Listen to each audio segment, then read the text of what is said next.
ካብ ገዛእ ሓወይ ክልተ ቆልዑ ወሊደ ኣቦና መን እንተበሉንስ መን ይኽብሎም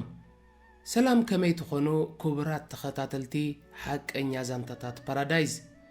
ዘይተነግረ እምበር ዘይተገብረ የለን ዝብል ኣባሃህላ ኩላትና እናሰማዕናዮ ዝዓበና እዩ ሎሚ ናባኹም እነብሎ ሓቀኛ ዛንታ ኣፈ ታሪኽ ብዝመስል መንገዲ ነዚ ኣባሃህላዚ ዘራጉድ ኮይኑ ክጸንሐኩም እዩ እወ ሎሚ ብዛዕባ ሓደ መንፈስካ ዝርብሽን ስምዒትካ ዝፈታተንን ሓቀኛ ፍጻሜ ኢና ክንዕልል እቶም ቦቕቦቓትን ንንብዓት ኣብ ቀረባ ዝኾንኩምን መንዲል ወይ ሶፍት ካብ ጥቓኹም ኣይተርሕቑ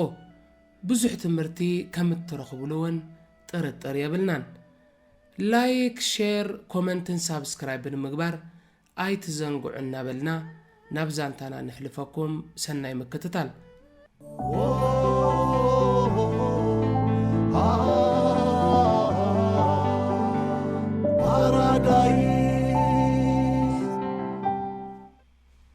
ጓል 41 ዓመትን ኣደ ክልተ ቆልዑን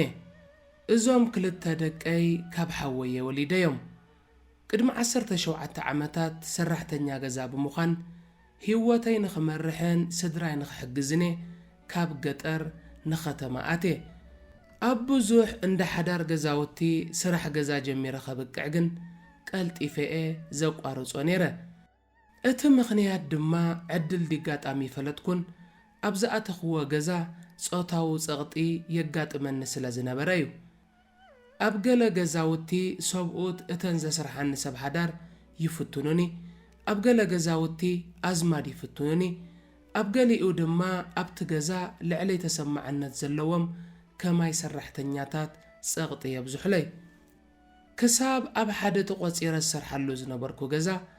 እታ ስራሒተይ ሰብኣያ መታን ከይርየኒ ልክዕ ሰብኣያ ካብ ስራሕ ኣብ ዝኣትወሉ ኣብ መደቀሲ ክፍለያ ተዓጽወኒ ዝነበረት መወዳእትኡ ድማ ስለ ዝረብረብኩን ስቓይ ስለ ዝበዝሐንን ስራሕ ገዲፈ ኣብቲ ኸተማ ምስ ሓትነይ ክቕመጥ ጀመርኩ ወለደይ ገና ብንእሽተይን ከለኹ ስለ ዝተፋትሑ ኣብ እንዳባሓጎየ ዓበ ነቦይ እሞ ክሳብ ዝዓቢ ፈጺመ ፈልጦ ኣይነበርኩን ኣብ ኣጋምማቱ ዓባይ ጓል ምስ ኮንከ እየ ተላለዮ ኣብ እንዳ ስድራ ደይ ስለ ዝዓበኹ ድማ ምስ ሓትነታተይን ደቀነን ጽቡቕ ቅርበት ነበረኒ ብዘይካኦም ካልእ ዘመድ እውን ይፈልጥ ኣይነበርኩን ስለ ዝኾነ ድማ ሰራሕተኛ ገዛ ኮይንካ ምንባር ምስ ሰልቸወኒ ናብ እንዳ ሓትነይ ዝተዓቐብኩ ኣብቲ ገዛ እንዳ ሓትነይ ድማ ካብ ኩሎም ደቃ ዝያዳ ብዕድመ ናብኡ ዝቐረበ ሓደ ኾተት ነበረ ቁጠባዊ ዓቕሚ እንዳ ሓትነይ ትሑት ብምንባሩ ኩላትና ኣብ ሓንቲ ክፍሊ ኢና ንነብር ዝነበርና ሓትነይን ሰብኣያን ደቆምን ኣነን ኩላትና ኣብ ሓደ ክፍሊ ንቕመጥ ንሳ እንዳሳሎና ንሳ መደቀሲና ንሳ ክሽነና በቃ ኩሉ ነገርና ንሳ እያ ዝነበረት ደቃ ሓትነይ ውሑዳት ኣብ ስራሕ ዝበዝሑ ኣብ ትምህርቲ ክውዕሉ እንከለዉ ኣነ ግን ሓትነይ ስራሕ ገዛ እየ ዝሕግዛ ነይረ ካብ ሰራሕተኛ ገዛ ምዃን ክትዕቅበኒ ዝመጻእክዋ ሓትነይ እውን ክተምህረኒ ዘይኮነስ ዘይትኽፈል ሰራሕተኛ ገዛኣ ክትገብረኒ እያ መሪፃ ምስ ሓደ ብዕድመ ናባይ ዝቐረበ ወዲ ሓትነይ ከዓ ብዓይኒ ጸወታዊ ፍቕሪ ክንቀራረብ ጀመርና ኣብ ወሲባዊ ወልፊ እውን ኣተና እታ ናብዚ ዘለኣለማዊ ስቓይ ዘእተወትኒ መዓልቲ ኣብ ገዛ በይነይ ኣብ ዝነበርኩሉ ግዜ እዩ ወዲ ሓትነይ ካብ ስራሕ ኣትዩ ክዕልለኒ ጀመረ ኣብ ገዛኦም ጸቕጢ ስራሕ ይበዝሐኒ ከም ዝነበረ መዝሚዙ ካብ ሰራሕተኛ ገዛ ወፃኢ ስራሕ ከም ዝረኽበለይን ካብ ገዛ እንዳ ሓትነይ ወፄ ጥዑይ ስራሕ ከም ዝጅምርን መብፅዓ ኣተወለይ ብሓጎስ እውን ተቐበልክዎ ንሱ ግን ኣማስያኡ ጸወታዊ ርክብ ክንፍጽም ይሓቲቱኒ ኣብቲ ፈለማ ሰንቢደ እኳ እንተነበርኩ ዳሓር ግን ምስቲ ዝነበረኒ ክብደት ስራሕን ኣስፊሐ ዘይሓስብ ምስ ኣባሓጎይን ዓባየይን ሓንቂቐ ዝዓበኹ ገርህ ጓል ገጠር ብምንባረይን ቀልጢፈአ ምስ ሓሳቡ ተሰማሚዐ ዝመጻኒ ሳዕቤን ዝርዳእ ብሱል እምሮ ስለ ዘይነበረኒ ጥራይ ካብ ህይወት ሰራሕተኛ ገዛ ተገላጊለ ጥዑይ ስራሕ ርከብ እምበር ብምባል ሓሲበ ከልብስ ዝበልዓ ሓኸለ እምበር ዝወድቆ ሓኽሊ ኣይርኢን ይኽበሃል ድማ ፈጺሙ ዘይሐውን ዘይድምሰስን ቁስልን ሕማምን ኣጥረ ካብ ስራሕ ሰራሕተኛ ገዛ ክወፅእ ዘገደደኒ ጸወታዊ መጥቃዕቲ ድማ ብወድሓትነይ በጽሐኒ ብፍቓደይ እውን ምስ ወድሓትነይ ንፈለማ ግዜ ጸወታዊ ርክብ ፈጸምኩ ድንግልናይ እውን ንኣብ ባህልናን ሃይማኖትናን ፈጺሙ ነውሪ ዝኾነ ወድሓትነይ ያረክብክዎ እቲ ዘይምለስ ምስ ተፈጸመ ብጣዕሳ ተለለኹ ንዝኾነ ሰብ እውን ኣይዕለልኩን ሓትነይ ይኹን ደቂ ሓትነይ ጥርጣረ እኳ እንተነበሮም ኣነ ግን ምስ ዝኾነ ሰብ ነዚ ጽዩፍ ተግባረይ ኣይተዛረብኩሉን ብድሕሪ እዚ እቲ ናይ ስራሕ ቃል ዝኣተወለይ ከም ዘይሰለጦ ነጊሩ ኣብ ቃሉ ይጸንዐን ግን ብተደጋጋሚ ስራሕ ረኺቡ ናተይ ገዛ ተኻርዩ ክነብር ከም ዝሕግዘኒ ቃል ኣትወለይ ነበረ ሓንሳብ ስሕተት እንተፈጺምካ ክደጋግሞ ስለ ዘይከብድ ድማ ምስ ወድሓትነይ ዝፈጸምናዮ ነውሪ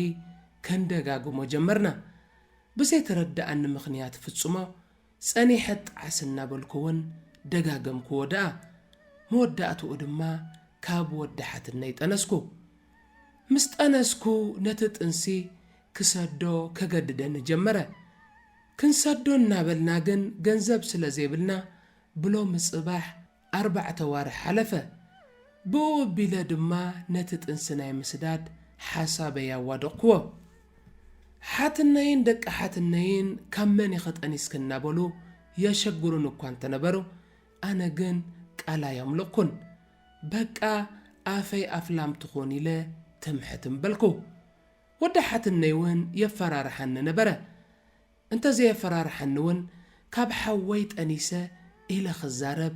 ቤነይ ሞራልዮም መኽውዕሎ እንደ ሓትነይን ገዛወቲ ምሉእን ካብ ዘይትፈልጦ ሰብ ጠኒሳ እናበሉ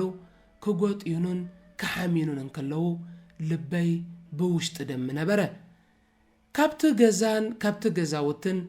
ሓጺለ ክጠፍእ ይሓስብ እኳ እንተነበርኩ ገንዘብ ኣይነበረንን ነቲ ኸተማ እውን ኣይፈልጦኔ ናብ ዝኸዶ ኣይነበረንን ኣብቲ ገሃንም እሳት ኮይኑኒ ዝነበረ ገዛውን መንባር ቀጸልኩ ንበኽሪ ጓለይ እውን ኣብኡ ሓረስኩ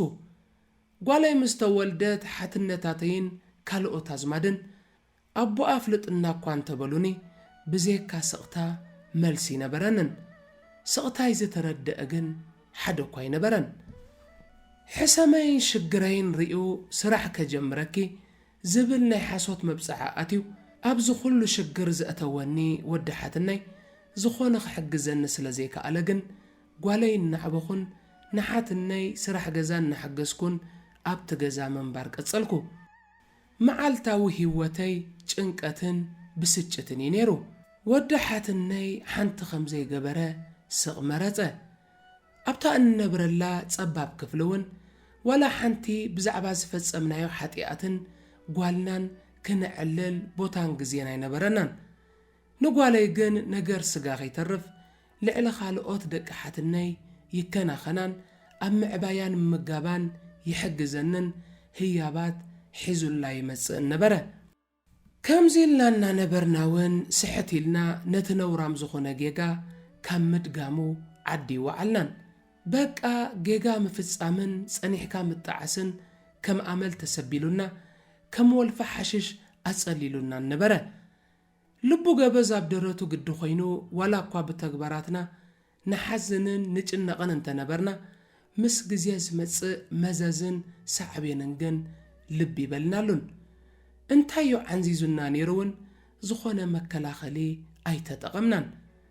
ኮነ ኢልና ንገብሮ ዘይኮነ ብስሕተት እንፍጽሞ ብምንባሩ ፈጺምና ንዳለወሉን ንጥንቀቐን ኣይነበርናን ከም ሳዕቤኑ ድማ ነዚ ካልኣይ ወደይ ጠነስኩ ካልኣይ ወደይ ምስ ጠነስኩ ንዝኾነ ሰብ ከይነገርክየ ክሳብ ሳልሳይ ወርሐይ ብምስጢር ዝሓስክዎ ተሓቢአ ንጠንስኦ ሰብ ኣኪበን ሓርስኦ ስለ ዝኾነ ነገሩ ግን ከብደይ ክረአ ምስ ጀመረ ኩሉ ሰብ ፈለጠኒ እቲ ዝገርም ነገር ክልቲኦም ደቀይ بزي زخونة نحكم الناختتلن حاجزن يوليديهم حتى تاتين دك حتنين شارقهم كدربيو زترفو ما ينبرن أبكن داي دخلنتنا مسقوال كتدرب كنا خي أكل قدامي تقوالكي كامن وليد كيازي تفلتي حج دما نخال أي قزيت انسب مبال شارقهم كدربيو خساب زدلي عبدو كاب قزازي توسخن السخخة معاسي خطر كبولو زلخي سلاحنا بالكم بقار تعبد اللخي وزتنا بولون يزلفون نبرو أنا دما بوشتاي كود خنن حو خنن يتأني سانتا زبلن دقا انتاي مبلا قبل نبركو كلهم ونتسألوني كاب كل بيت السب تقللكو إذو كله خفت سام ودحتني نسوخم بيلاطوس كمسل بسقطا يعزب نبرا مودأتو سقطن تنتسألون مسبزحن نجن بمستير كاب تجزاوزيو حنت أزيا تسبب جزا تخاريو كم بران جمرة نزخل أي ولودي كنسددو يحتى نكوان تنبرة أنا جن دروت زفت أم تفسيميو نزن تسديدنا يون أمونغونا زلو حبو ركب زبت خايكونن بعابيو قول علاتنا بمبال فتسي مغبس كوا بتا يواه لبي نقوالي حاوي خونا بمبالون حسبكو نايبا حقي كنسدون تنوسنون نحكمنا يكونن نتاكس زخون جنزبونا ينبرنن سوق يليو كابجنك التبقيسو نسددو زبلنبر تنسخ سدلو زخال عقمي يكونن حكمنا وختتلن كم تنستي تعي مقب خبال علو زخالن جنزبون فاتسيمو ينبرن تنساي شوعات توارح مسبتسحة تتعيسى كسدوكو حسيبا تنبركو حكا يمجن أي تقبلون نخلو وادي قوون ولدكوا ترائيون تسمعون زي فلد أب حبرة تسمنا كم مسقطات زي حسب نور بمفصام دما كود حتني كالت قوالن ودن ولدكو بدي حرز خاء انت استمانينا انت سلبيمنا أمونغونا زنبرة صوتا وكررب فاتسيمنا بتخنايو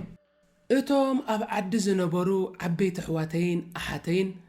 ناي قدامي تقول عبو خيفلتو كالا يابو زي بلو قلعا مسمس أكلهم فاتسيمو غوحات اللو ما يكالن مسحات النيكا انباقارو فترو مساخنا تقمتات كلتو بو أمزي فلت قلعو كساب تولد انتاي تقبرن يركون بلوا حتى ناين دك أنجن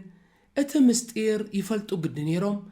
مساين مسحواتين زلوا مركب فاتسيموم كباتكو ويأمريتهم كساب حج دما قوالي قوال 14 عمد وداي ود 10 عمد كوينم تراقيبنا يخون دهايا جيرو ما يفلتون أبو دك أي أبنوي حوارح سحتيلو يري النايو هي بحيزو بممساوين مسدوك يصوت اتزقرم أبو أم يخوناكو أم مخانو فاتسيمو ما يفلتون بقى سقيلو رئيو ومخيد بعابي اوين كاب كل بيتسب نسيلة نبينهم يزعبيهم نيرة بزعبا أمونغونا زلو قداي كالاين الزاربن بزعبا دكنان مسعيومن أين علل فتاح كم زيبولو فلتنا دينا قبرنا حفيرنا جن فاتسي ما يفلتن يماتس كم ترى قلعو سلامي بلوم بأزي وحد عقمي نجازا خراي زخون جنزبي قد فلي ناوارح خاي صور أبزي حج أوان تمرعو كل تقلعو وليد الله نعين دكاين كذكرنا نكالو أبو وجتو انتا يحسب جن كقمتاي كألن بقى زأسرنا قزيفنا ينورا حتياتن كالو أمونغنا أبو أم زي فلطو قلعون كالو استقبر حق مستيرن نهالوه سأجعنا حزنا سغمرتنا أبزي حج أوان دكاي الدنبر أبو خمزلو ما يفلتون أحواتين بيت سبين أبو ما فلت يوم إلوم ربريبوم يوم أزو قداك اللعلن كالو حمامي سلزل على النون دافيرو زحتن يلن لو مسلشي ومون قريفو ميم قوالا يقين لبخت قواصر سلز جمرت أبو يبلنانديو أزماد يبلنانديوم إنا بلد كتشقرن جميرالا كابو كوخي وليدك خبلا زدفر قناي مسلنن እንሃኹ ድማ ክሳብ ሕጂ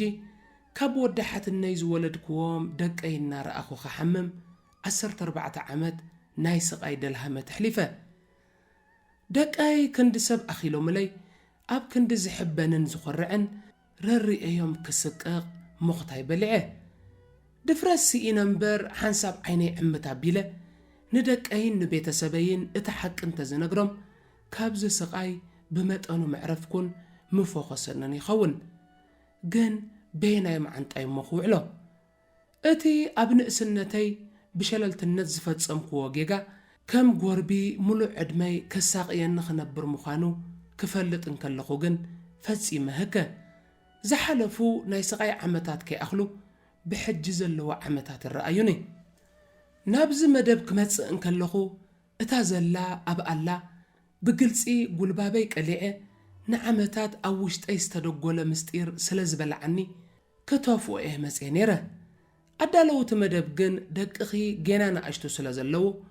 ኣብ ስለንበንኦምን ማሕበራዊ ህይወቶምን ጸቕጢ ከይፈጥረሎም ሓንሳብ ጽንሒ ስለ ዝበሉኒ ገጸይ ሓቢኤ ክዛረብ ተገዲደ ኣለኹ ብመጠኑ ግን ሽግረይ ዘዕልሎን ምሳይ ዝሓዝንን ሰብ ብምርካበይ እፎይታ ተሰሚዕኒ ኣሎ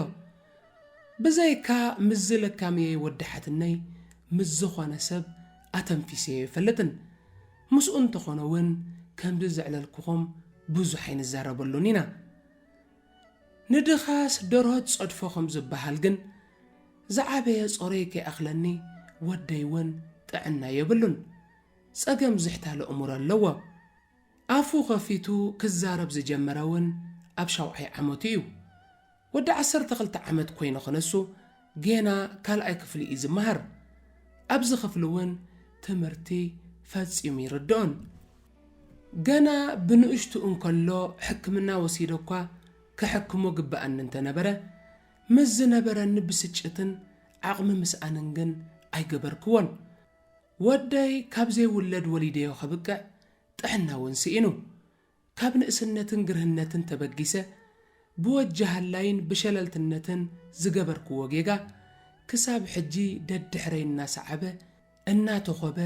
ሰላም ከሊእ ንርከብ ሓንቲ ለይቲ ሰላም ዘለዎ ድቃስ ደቂሰ ይፈልጥን ንኻልኢት እውን ትኹን ካብ ጭንቀት ዕሪፈ ይፈልጥን ኣብ ከቢድ እምራዊ ጸቕቲ ካብ ዝነብር እንሆ 14 ዓመታት ኮይኑ እቲ ኣብ ውሽጠይ ዘሎ ብሽጭትን ኢሕን እወ እቲ ካብ ሓወይ ብምውላደይ ዘለኒ ጣዕሳ ክብደት መነባብሮ ተወሲኽዎ ሕነ ቐራናት ንጓዕማማት ኣብቶም መሳኪን ደቀየ ዘውፅኦ መሳኪን ዝገበሩ ዘይብሎም መዓልታዊ ቀንጠመንጢ መኽኔ ማይ ቀጠነ እናበልኩ ካሃርሞምን ብኣስናነይ ከመናጭቶምን እየ ዝውዕል ካብ ምሕር ማህረምቲ እውን ጃጀው ትቐይረዮም እየ ብዙሕ ግዜ ደቀይ ድሕሪ ምህራመይ ዝጠዓስ እኳ እንተኾንኩ ክሓርቕን ክበሳጮን እንከለኹ ግን ስምዒተይ መቆፅጻር ፈጺመ ይክእልን ኣብ ንእስነተይ ዝፈጸምክዎ ጌጋ ሙሉእ መዋእለይ ኣሳቒኒ ገና እናሰቐየኒ እውን ክነብር እዩ ሓደ መዓልቲ ደቀይ ምስ ለበሙ ነዚ ዘይጽወር ምስጢር ክጸውር ዝኽእል ስለ ልቦና ምሰጥረዩ እቲ ሓቂ ክነግሮም ምዃነይ ግን እፈልጥ እየ እቲ ሓቂ ምስ ደርጓሕኽዎ ዝህሉ ማሕበራዊ ነውፅታት ግን ካብ ሕጂ የጨንቐኒ ደቀይ እንታዮም ክብሉ ኣሕዋተይ ደቃሓትነይ ኣዝማድና ጎረባበትና ኮታስ ህዝቢ እንታይ ይኽብለኒ 14 ዓመታት ብምስጢር ሒዘ ከምዚ ተሳቐኹ ሽዑኡኸ ብሕሜታን ተነጽሎ እንዲ ኸሳቐ ቅድሚ ምማተይ ንሓንቲ መዓልቲ እውን እፎይ ኢለ ኣይነብርን እየ ማለት ድዩ እናበልኩ ድማ በሳጮ እቲ ዝኾነ ክኸውን ግን ነቲ ውሽጠይ ኮይኑ ከም ኣሲድ ዝበልዓኒ ዘሎ ምስጢር ሓደ መዓልቲ ከተፍኦ እሞ ብመጠኑ ውሽጣዊ ሰላም ክስምዓኒ ሃረር እናበልኩ ነብር ኣለኹ ከመይ ጸኒሕኩም ክቡራት ተኸታተልትና ካብዛ ሓቀኛን ልቢ ዝትንክፍን ዛንታ ክንመሃሮን ንኽእል ዓቢ ቁም ነገር ግዝያዊ ጸቕትን ድኽነትን ንምሕላፍ ሕማቕ እዋን ንምስጋር ኢልካ ዝውሰዱ ህውኽ ስጉምታት ንዘለኣለም ዘይሃስስ ናይ ሕልና ቁስሊ ማሕበራዊ ተነጽሎን ስነ ልቦናዊ ቅልውላውን ከም ዝወልዱልና እዩ أبتوعي عدمنا هيوتنا انفتصمم جيجاتات نهيوتنا ملو أبنو صخيم برو كاب حجي كنحيب لنا أبن إسنت كأتزور إيخا أمس التعجدو سناين تزريئكا سناي تعصد بأنصارو جناين تزريئكا دما جناي تعصد بقى هيوت ذهبك يا أتملس مقالح مخاناي ترفن بفلاي أوشت سدرا بيت زفتصمو نورام تكبرات نتوم زفتصموهم طراي زيكونس نمصا عدلن مننتن اتوم نصحات قلعون اب عبص علماتن حسامم كم زشمم كنردا يغبانا سلازي كل غزي زخونه تكبار قدم فصامنا ناتي كسعب زخال زي حكم سعبين بعمقات كنحسبولي يغبا إذ زانتازي أبسام استوديوس كابز قرب حقنيا مسكرنات زتوسد خوينو تعذبتنا بزح ختم مهارلو كم تخول أمينا أرعمنا نباخم زبلنا يو زانتايو أبز زانتاز لكم حساب أبوتاخم من تخت قرفلنا بتحتنا نحتت بخالق زانتا خساب النرخب أبز لخمو كاب جيجا يصوركم أن بلنا سسنايو